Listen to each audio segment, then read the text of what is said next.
আগামীকাল রাজ্য জুড়ে 12 লক্ষ মানুষের অ্যাকাউন্টে বাংলার বাড়ির টাকা পৌঁছে দেবেন রাজ্যের মুখ্যমন্ত্রী মমতা বন্দ্যোপাধ্যায়।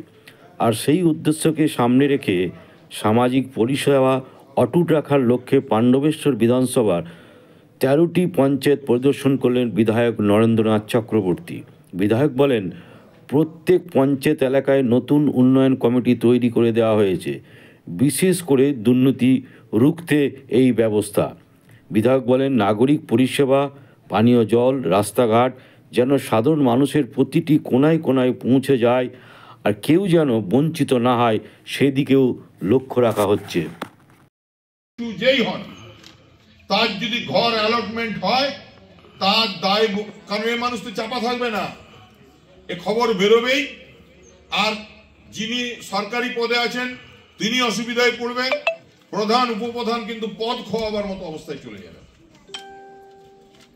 কারণ এই টাকা শুধুমাত্র যার মাথায় ছাদ নেই তার জন্য করে দেওয়া, স্বজন পোষণ করার জন্য নয়, পাইয়ে দেওয়ার জন্য নয়, মানুষের প্রয়োজনের টাকা তাদের কাছে পৌঁছে দিতে হবে। ঠিক আছে?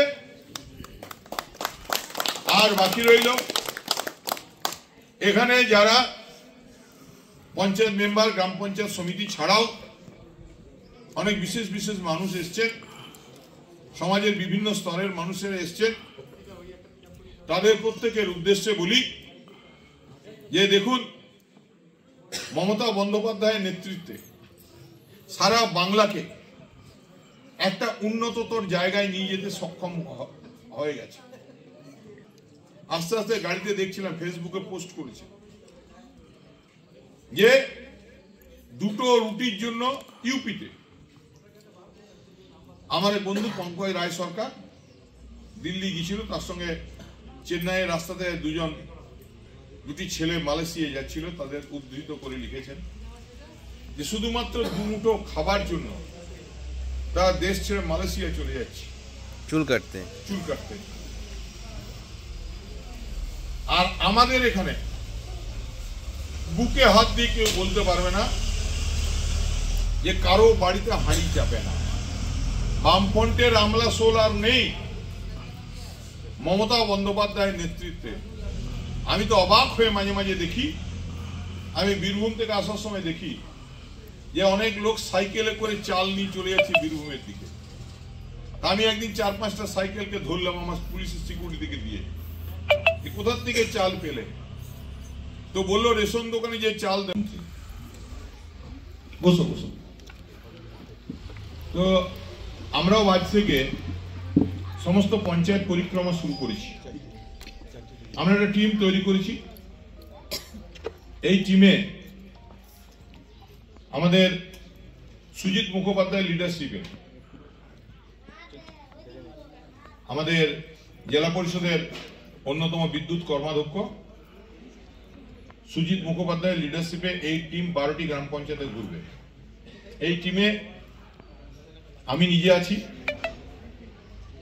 আছে আমাদের 2 ব্লক সভাপতি, পূর্ত কর্মাধ্যক্ষ আমাদের কিরিটি মুখার্জি, আমাদের 2 পঞ্চায়েত সমিতির সভাপতি,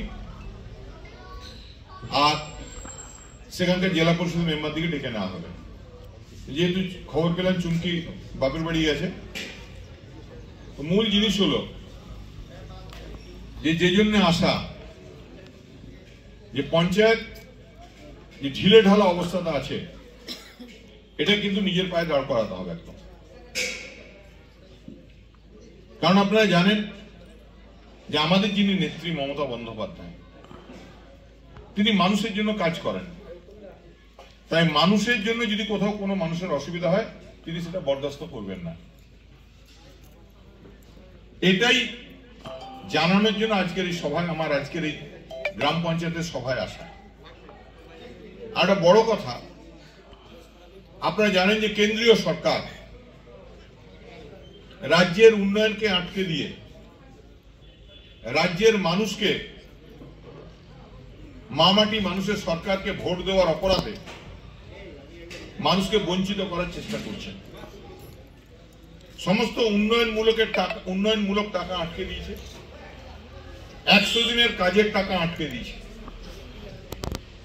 ঘরের টাকা আটকে দিয়েছে। এক কথায় বাংলার উন্নয়নকে আটকে দেওয়ার একটা ষড়যন্ত্রটা চক্রান্ত করেছে। কিন্তু আমাদের নেত্রীর নাম মমতা বন্দ্যোপাধ্যায়। বুথে, গ্রাম পঞ্চায়েতের সেই বুথে মমতা বন্দ্যোপাধ্যায়ের একমাত্র প্রতিনিধি। আমি বুঝাতে পেরেছি সবাইকে?